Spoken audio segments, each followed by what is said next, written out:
السلام علیکم، آپ دیکھ رہے ہیں YouTube channel world T V. ہمارے یوٹیوب چینل کو سبسکرائب کریں اور بیل آئیکن کو لازمی پریس کریں۔ شکریہ۔ سرکار دو عالم، شفیع معظم، نور مجسم، سید المرسلین، خاتم النبیین کی ذات بابرکات پر ہدیہ درود و سلام پیش کرنے کے بعد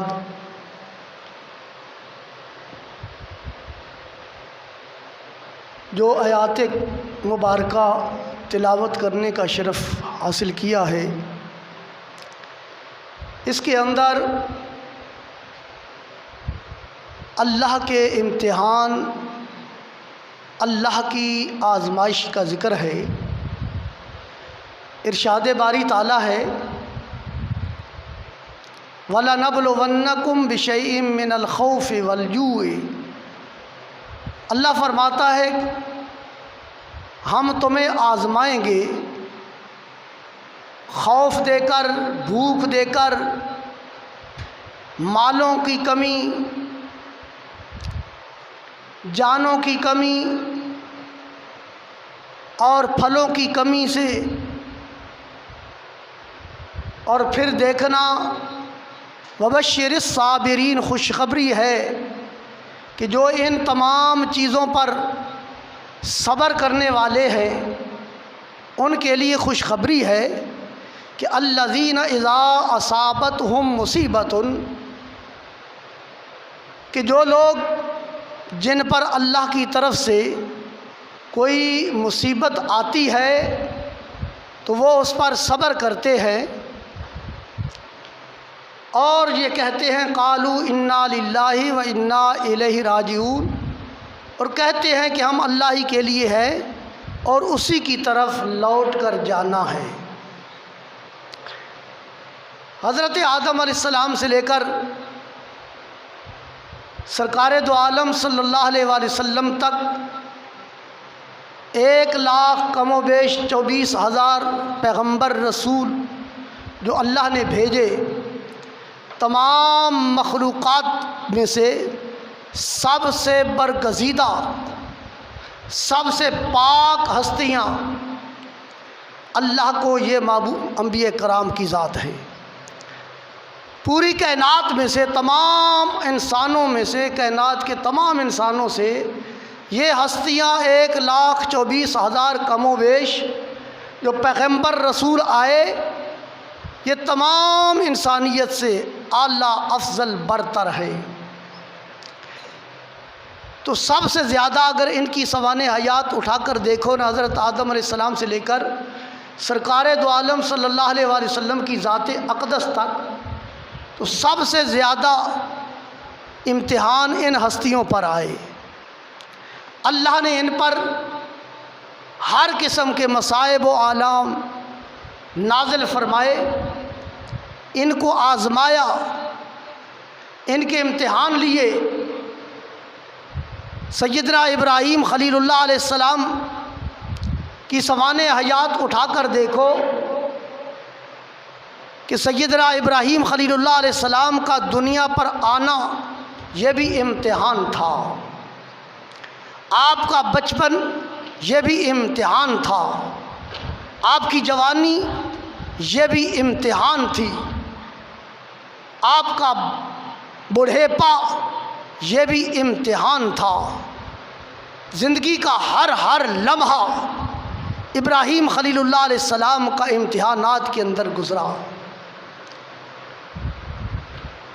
بیٹے اسماعیل کا ذبح کرنا یہ بھی بہت بڑا امتحان تھا، پھر نار نمرود کے اندر چھلانگ لگانا یہ بھی بہت بڑا امتحان تھا۔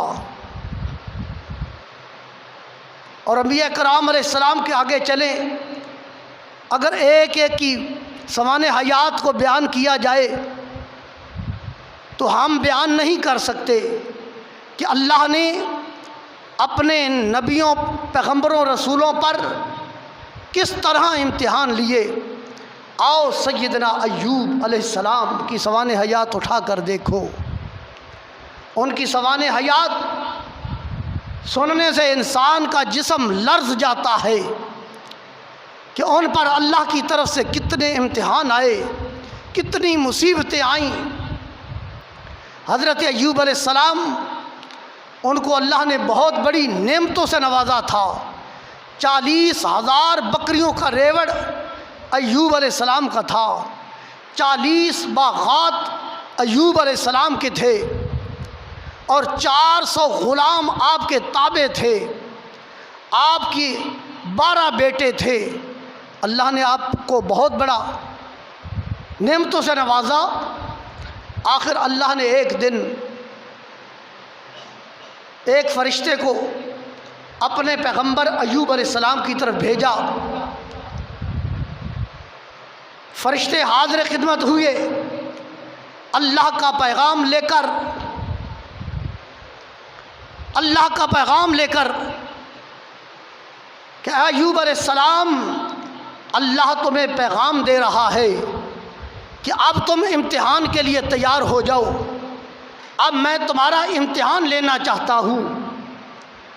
تو ایوب علیہ السلام امتحان کے لیے تیار ہو گئے، عرض کرتے ہیں یا اللہ میں تیار ہوں، اگر سونا میرے دکھ میں راضی تو میں سکھ کو چولہے میں ڈالا، اگر میرا رب میری امتحان پر راضی ہے تو میں ایوب امتحان دینے کے لیے تیار ہوں۔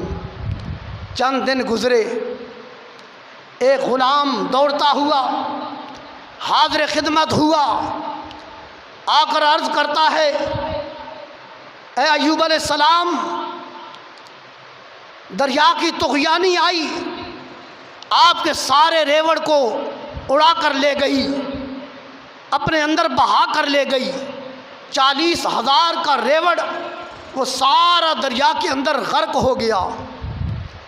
آپ نے اللہ کی بارگاہ میں شکریہ ادا کیا کہ یا اللہ تیرا ہی دیا ہوا تھا، تو نے لے لیا۔ ابھی تک یہ بات ختم نہیں ہوئی کہ ایک اور غلام دوڑتا ہوا آ گیا، آ کر عرض کرتا ہے ایوب علیہ السلام، ہوا کی طغیانی آئی، طوفان آیا، اے اللہ کے پیغمبر آپ کے باغات کو وہ اڑا کر لے گیا، اس نے تباہ کر دیا۔ ایوب علیہ السلام نے پھر بھی صبر کر کے اللہ کی بارگاہ میں شکرانہ ادا کیا۔ ابھی یہ بات چل ہی رہی تھی، بیچ میں وقفہ بھی نہیں آیا، 1 ماہ یا 2 ماہ یا 6 ماہ کا وقفہ بھی نہیں آیا۔ پہلے ریوڑ کی بات ہوئی، وہ ابھی بات ختم نہیں ہوئی، باغات کی بات آ گئی، یہ ابھی تک ختم نہیں ہوئی۔ ایک اور غلام دوڑتا ہوا آیا، آ کر کہنے لگا ایوب علیہ السلام، آپ کے 12 بیٹے جو ایک جگہ پر ایک کے گھر میں مہمان تھے، اور عین 12 بیٹے آپ کے اکٹھے بیٹھ کر کھانا کھانے لگے تو مکان کی چھت نیچے آ گئی، آپ کے 12 بیٹے شہید ہو گئے۔ یہ خبر ایک ایسی خبر تھی کہ جس کا ایک بیٹا بھی اگر ایسے حادثے میں شہید ہو جائے تو اس کے والدین کا کلیجہ پھٹ جاتا ہے، وہ برداشت نہیں کر سکتا۔ لیکن اللہ کا فرمان ہے لا یکلف اللہ نفس الا وسعها، اللہ کی ذات کسی کو تکلیف دیتی ہے تو اس کی وسعت کے مطابق دیتی ہے۔ اللہ بڑا کریم ہے، وہ بڑا رحیم ہے، وہ جس کو جتنی مصیبت دیتا ہے اس کی وسعت کے مطابق دیتا ہے۔ اللہ تو جانتا ہے نا کہ میرا بندہ میری کتنی تکلیف کو برداشت کر سکتا ہے، اس کی برداشت کے مطابق اللہ اس کو تکلیف دیتا ہے۔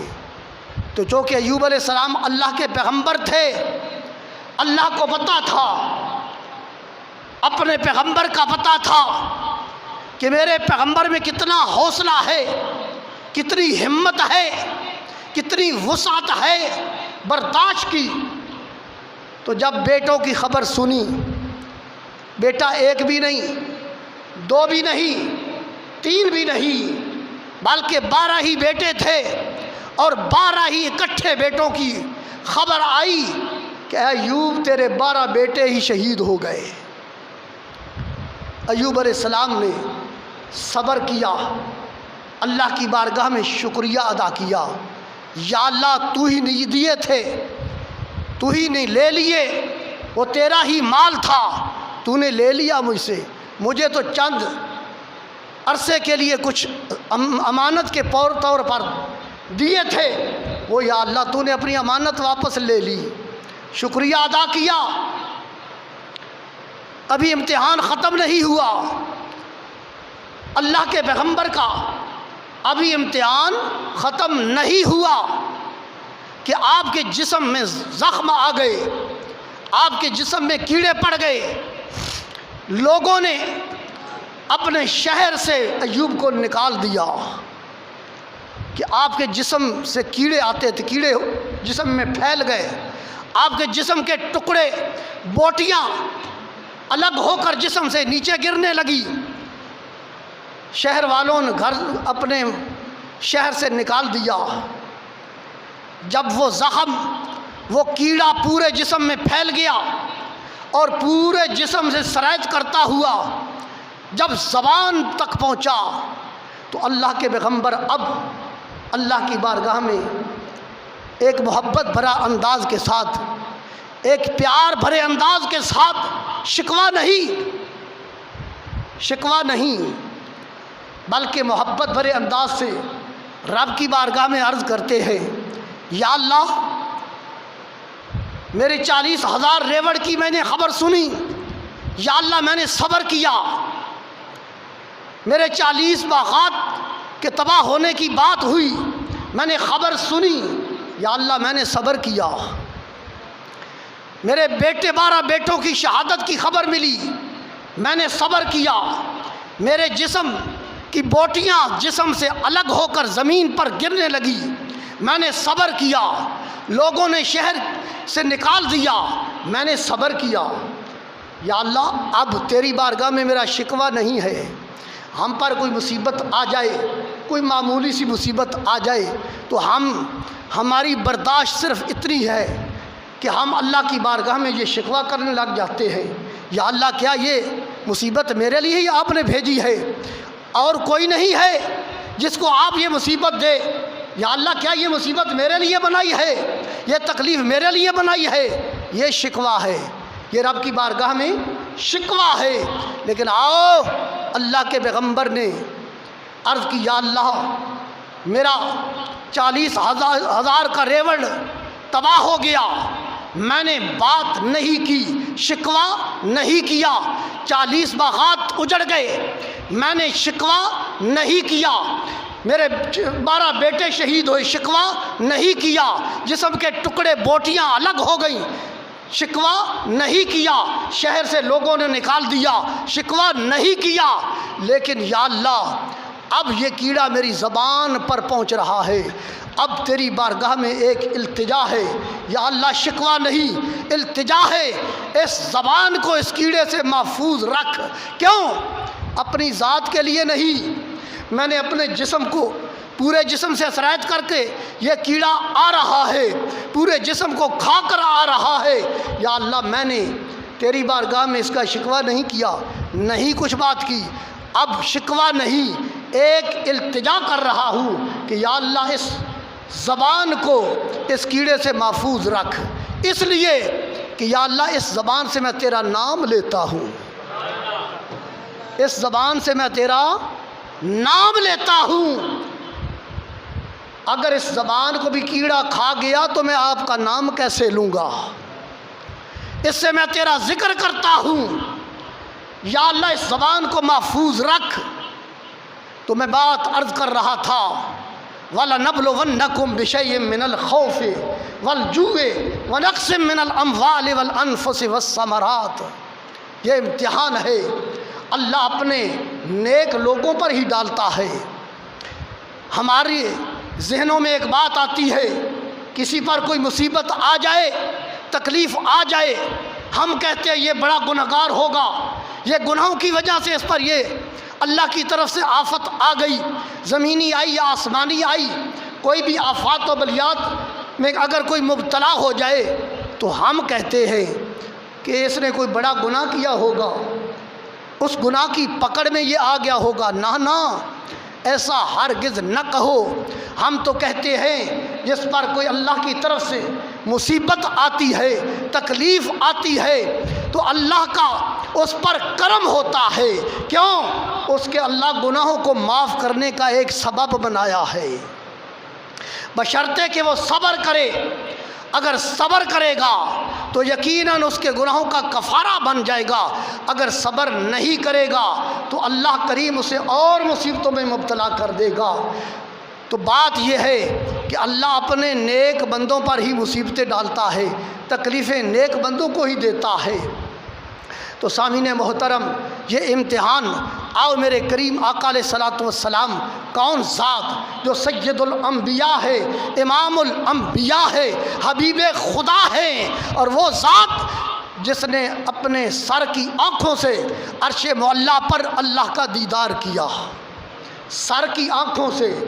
حضرت آدم علیہ السلام سے لے کر عیسیٰ روح اللہ تک کسی نبی نے، موسیٰ علیہ السلام اصرار کرتے رہے لیکن اللہ کا دیدار نہ کر سکے، سر کی آنکھوں سے اللہ کا دیدار نہ کر سکے۔ اگر دیدار کیا ہے سر کی آنکھوں سے تو ہمارے آقا و مولا سرکار دو عالم صلی اللہ علیہ وآلہ وسلم نے کیا ہے، جس سے خدا بھی پوشیدہ نہ ہو سکا۔ وہ اتنی بڑی ذات، اللہ کو اتنی محبوب ذات کہ جس کے سامنے اللہ نے اپنے آپ کو بھی نہ چھپایا، اپنے آپ کو بھی اپنے محبوب کے سامنے ظاہر کر دیا۔ وہ محبوب، اس محبوب پر بھی اللہ نے بڑے امتحان ڈالے، بڑے امتحانوں میں مبتلا کیا۔ اللہ کے محبوب علیہ الصلوۃ والسلام آپ کی اس دنیا پر مبعوث فرمانے سے پہلے آپ کے در یتیم بن گئے۔ آپ کے والد محترم عبداللہ کا انتقال ہو گیا، ابھی تک آپ اس دنیا پر مبعوث نہیں ہوئے، آپ در یتیم بن گئے، اور 3 ماہ بعد آپ کی ولادت باسعادت ہوئی۔ 6 سال کے ہوئے، کتنے 6 سال کے ہوئے، آپ کی ماں کے ساتھ سفر کے لیے جا رہے ہیں، رستے پر آپ کی والدہ کا وقت مقررہ آ گیا۔ ایک مقام پر حضرت آمنہ سلام اللہ علیہ کے ساتھ آپ کی خادمہ ام ایمن بھی ساتھ تھی، سرکار دو عالم صلی اللہ علیہ وآلہ وسلم بھی ساتھ تھے، اور جو وہ مقام جس مقام پر سیدہ آمنہ سلام اللہ علیہ کا انتقال ہوا، آپ نے انتقال سے پہلے 2 جملے اپنے بیٹے پیارے محمد مصطفیٰ صلی اللہ علیہ وسلم کو فرمایا، اے میرے بیٹے، جس کو اللہ زندگی دیتا ہے آخر ایک دن اس کو موت بھی آ جاتی ہے، جو چیز آئی ہے اس نے ایک دن ضائع بھی ہونا ہے۔ اے میرے بیٹے، میں ایک ایسی چیز چھوڑے جا رہا ہوں، چھوڑ کر جا رہی ہوں، جب میں اس دنیا سے رخصت ہو جاؤں گی، میرے جانے کے بعد میرا نام روشن رہے گا، میرا نام بلند رہے گا، کیونکہ میں اس کائنات کو، اس دنیا فانی کو اپنا ایک بیٹا عطا کر، ایسا بیٹا عطا کر کے جا رہی ہوں جو ساری کائنات کا نبی رسول ہوگا۔ وہ تمہیں میں چھوڑ کر جا رہی ہوں، قیامت تک تیرا تذکرہ ہوتا رہے گا، اور تیرے تذکرے کے ساتھ میں آمنہ کا تذکرہ بھی ساتھ ہوتا رہے گا۔ تھوڑے لمحے کے بعد اماں آمنہ کا انتقال ہو گیا، ننھے منھے ہاتھوں کے ساتھ ان کالے پتھروں کی قبر کو بنایا، ماں کو دفنایا ام ایمن کی مدد کے ساتھ۔ آپ جب اپنی ماں کی قبر سے جدا ہوئے، پھر کیا ہوگی؟ اس وقت اللہ کے محبوب کے دل پر کیا گزری ہوگی؟ عمر صرف 6 سال کی ہے، 6 سال کا معصوم بچہ ہوتا ہے، عمر صرف 6 سال، ماں سے جدا ہونا کیسا گوارا کیا ہوگا۔ تھوڑا چلتے ہیں، پھر مڑ کر کالے پتھروں والی اپنی ماں کی قبر کو دیکھتے ہیں، پھر چلتے ہیں، پھر مڑ کر دیکھتے ہیں، پھر چلتے ہیں، پھر مڑ کر چلتے دیکھتے ہیں۔ ام ایمن فرماتی ہے میں نے سرکار دو عالم صلی اللہ علیہ وسلم کو گلے سے لگایا، اور سرکار دو عالم صلی اللہ علیہ وسلم فرماتے ہیں میری ماں کے بعد میری دوسری ماں ام ایمن تھی جس نے مجھے اپنے گلے میں لگایا تھا۔ اور وہ سرکار دو عالم صلی اللہ علیہ وسلم پھر اپنے دادا عبد المطلب کی کفالت میں آئے، اور آپ کے دادا آپ کے ساتھ بہت محبت کرتے تھے۔ آپ اپنے دادا کی جا کر مسند پر بیٹھ جاتے تھے۔ آپ کے چچا جتنے تھے وہ اعتراض بھی نہیں کرتے تھے، آپ جا کر اپنے دادا کی مسند پر بیٹھ جاتے تھے۔ عبد المطلب کسی اپنے بیٹے کو اپنی مسند پر نہیں بیٹھنے دیتے تھے، لیکن اللہ کے محبوب جا کر اپنے دادا کی مسند پر بیٹھ جاتے تھے، اتنا پیار کرتے تھے۔ جب 8 سال کی عمر ہوئی عبد المطلب کا بھی وصال ہو گیا۔ یہ میں آپ کی جو آپ پر امتحان آئے، یہ میں اللہ کے محبوب کے امتحان بچپن کے بتا رہا ہوں۔ پھر آپ اپنے چچا ابو طالب کی کفالت میں آئے، اور وہ سال جس سال ابو طالب کا بھی انتقال ہوا، اسی سال سیدہ ام المومنین خدیجۃ الکبریٰ کا بھی انتقال ہوا۔ اس سال کو اللہ کے محبوب نے غم کا سال فرمایا، اس سال کو غم کا سال فرمایا، اور اس سال جو اللہ کے محبوب پر گزری وہ اللہ ہی جانتا ہے۔ اور پھر سامعین محترم، جب آپ نے نبوت کا اعلان فرمایا، آپ طائف کے مقام پر تبلیغ کی خاطر تشریف لے جاتے ہیں، اور آپ جب ان لوگوں کو تبلیغ فرماتے ہیں، فرمایا قولوا لا الہ الا اللہ، اللہ کے سوا کوئی عبادت کے لائق نہیں، انی رسول اللہ، میں اللہ کا رسول ہوں۔ جب آپ نے یہ اعلان فرمایا، اپنے خاندان والے، اپنے رشتہ دار بھی دشمن ہو گئے، اور سارے لوگ، تمام مکے والے آپ کے دشمن بن گئے۔ دیکھیں، جب پورا خاندان دشمن بن جائے، کوئی بھی حمایت کرنے والا نہ ہو، کوئی بھی ساتھ دینے والا نہ ہو، تو دیکھو اس پر کتنی گزرتی ہے۔ ایک عام سی مثال دیتا ہوں، گھر میں اگر کوئی ایک آدمی ہے، وہ گھر والوں، گھر کے جتنے افراد ہیں ان کے ساتھ اگر اس کی کچھ گڑبڑ بن جائے تو سارے گھر والے اس کے ساتھ لا تعلق ہو جائیں، لا تعلق ہو جائیں، اسے نہ بولیں۔ چند دن وہ کیسا گزارا کرے گا، کیسے گزارا کرے گا؟ وہ ہرگز اس کے لیے یہ گوارا یا اس سے گزارا اس کا نہیں ہو سکے گا۔ تو اللہ کے محبوب علیہ الصلوۃ والسلام نے جب یہ الفاظ فرمائے قولوا لا الہ الا اللہ انی رسول اللہ، تو لوگ اپنے گھر والے ہی، اپنے خاندان کے لوگ ہی آپ کے دشمن بن گئے۔ آپ طائف میں تشریف لے جاتے ہیں، طائف میں جا کر اعلان کرتے ہیں۔ اللہ کے محبوب علیہ الصلوۃ والسلام طائف والوں کو جب اللہ کی وحدانیت کا اعلان فرمایا، اپنی رسالت کا اعلان فرمایا، طائف والوں نے کیا کیا؟ اللہ کے محبوب کے پیچھے چھوٹے چھوٹے بچے لگا دیے، جن کے ہاتھوں میں پتھر پکڑا دیے، اور حکم دے دیا محمد کو پتھر مارو۔ وہ طائف والوں کے چھوٹے چھوٹے بچے جو اللہ کے محبوب پر پتھر برسا رہے ہیں، اللہ کے محبوب صلی اللہ علیہ وآلہ وسلم کا جسم اطہر لہو لہان ہو گیا۔ آپ کی ایک ٹانگ اتنی لہو لہان ہو گئی، آپ کی اس ٹانگ سے خون نکلنا شروع ہو گیا۔ آپ بیٹھ گئے، پھر وہ بچے آئے تمام طائف والوں کے، انہوں نے آ کر آپ کو اٹھایا۔ جب آپ چلتے تھے پیچھے سے پتھر پھینکتے تھے، اتنے اندر اللہ نے ایک فرشتے کو بھیجا، عرض کیا رسول اللہ صلی اللہ علیہ وسلم، اللہ نے مجھے ہوا پر مامور کیا ہے، آپ حکم فرماؤ، میں ان پر ہوا ایسی نازل کروں گا، ایسا طوفان ڈالاں گا کہ یہ سب تباہ و برباد ہو جائیں گے۔ آپ نے فرمایا نانا، میں رحمت بن کر آیا ہوں، زحمت نہیں بن کر آیا۔ پانی والا فرشتہ حاضر خدمت ہو گیا، بارش برسانے والا فرشتہ حاضر خدمت ہو کر عرض کرتا ہے یا رسول اللہ، اللہ نے بھیجا ہے آپ کی مدد کے لیے، یا رسول اللہ آپ حکم فرماؤ، میں ان کے اوپر بارش برساؤں گا، ان کو تباہ و برباد کر دوں گا۔ اللہ کے محبوب صلی اللہ علیہ وسلم نے فرمایا اے میرے غلاموں، اے فرشتوں، تم میرے غلام بن کر آئے ہو، اللہ کے حکم سے تمہیں میرا تابعدار بنایا ہے، جو کچھ میں کہوں گا وہی کرو گے؟ کہنے لگے ہاں ہاں، جو کچھ آپ فرماؤ گے وہی کریں گے۔ آپ نے فرمایا پھر دیکھو میں دعا کرتا ہوں، تم نے آمین کہنا ہے۔ فرشتے سوچنے لگے کہ یہ تو اللہ کا محبوب ہے، نوح علیہ السلام نے اپنی قوم کے لیے بد دعا کی، اللہ نے انہیں تباہ کر دیا۔ موسیٰ علیہ السلام نے فرعونیوں کے لیے بد دعا کی، فرعونیوں کو تباہ کر دیا گیا۔ قوم سمود کو تباہ کر دیا گیا، قوم عاد کو اللہ کے پیغمبر کی بد دعا سے تباہ کر دیا گیا۔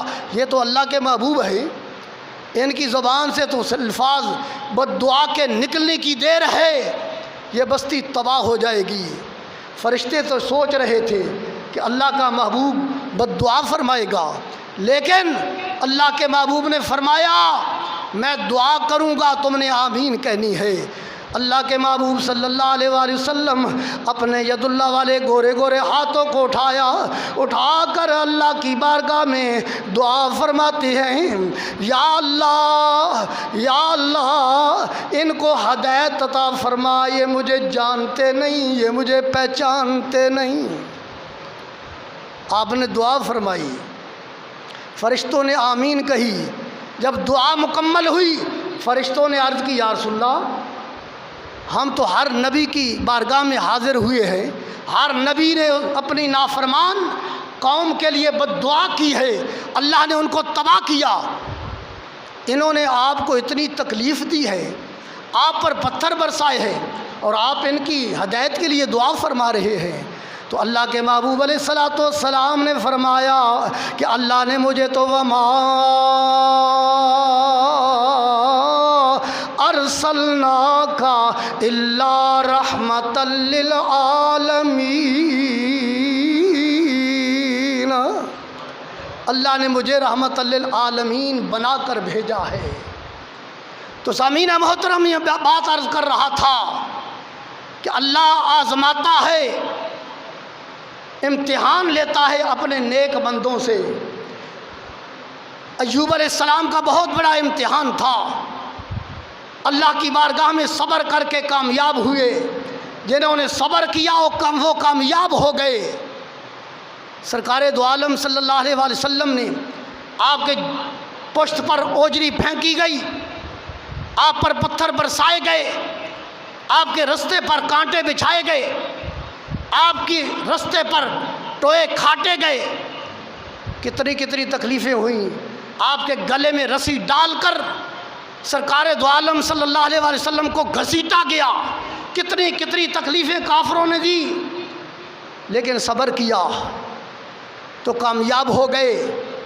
امام حسین نے بھی میدان کربلا کے اندر صبر کیا ہے، خاندان نبوت نے صبر کیا ہے، امام زین العابدین نے صبر کیا ہے، اور زینب نے سلام اللہ علیہا نے صبر کیا ہے، پھر صبر کا پھل اللہ نے یہ عطا کر دیا ہے۔